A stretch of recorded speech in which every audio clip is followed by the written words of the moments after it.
আসসালামু আলাইকুম। কেমন আছেন আপনারা? আশা করি আপনারা আল্লাহর রহমতে ভালোই আছেন।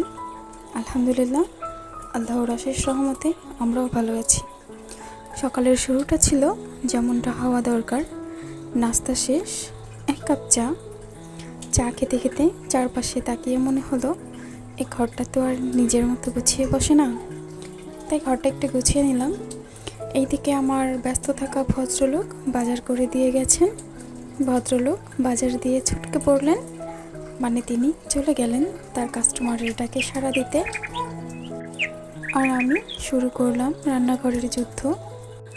এরকম টাটকা টাটকা শাকসবজি দেখলে মনটা খারাপ থাকলেও ভালো হয়ে যায়।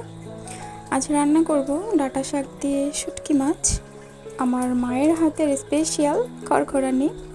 এই রান্নাটা আমার মা দারুণ করতেন, আমি চেষ্টা করি আমার মায়ের মতো করতে। প্রথমে ডাঁটা শাকগুলো বেছে ধুয়ে নিয়েছি। এবার শুটকিগুলো কড়া করে টেলে নিব, পানিতে ভিজিয়ে রাখবো। হালকা কুসুম গরম পানিতে ধুয়ে নেব। এরপর শুটকির সাথে কিছু রসুন আর শুকনো মরিচ বেটে নিব। আমি ডাঁটা শাকগুলো কুচি করে কেটে নিয়েছি।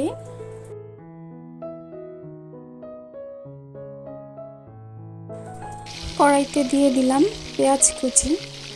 পেঁয়াজগুলো ভাজা হলে দেব আগে থেকে বেটে রাখা শুটকি মাছ। এটাকে একটু কষিয়ে নেব। তারপর একে একে হলুদ, মরিচ, লবণ এগুলো দিয়ে দেব। আর কিছুই দেব না, আর একটু পানি দিয়ে বেশ কিছুক্ষণ কষিয়ে নেব। এখানে শুটকিটাকে ভালো করে কষাতে হবে। এরপর আর কোনো পানি দেওয়া যাবে না, মানে ডাঁটা শাকটা দেওয়ার পরে আর কোনো পানি দেওয়া যাবে না, শাক থেকেই অনেকটা পানি উঠবে। ডাঁটা শাকটা দেওয়ার পর কিছুক্ষণ নেড়ে চেড়ে ঢেকে দিলে শাকটা নরম হয়ে যাবে। এরপর এখান থেকেই কিছুটা পানি উঠবে, সেই পানিতেই ডাঁটা শাকটা সিদ্ধ হয়ে যাবে। এই তো প্রায় হয়ে গেল আমার মায়ের হাতের স্পেশাল আর আমার খুব পছন্দের খড়খড়ানি। আপনারা এটাকে কি বলেন কমেন্টে জানাবেন। এবার কিছু মরিচ নিয়ে নিলাম, এগুলোকে আমি টেলে নিব।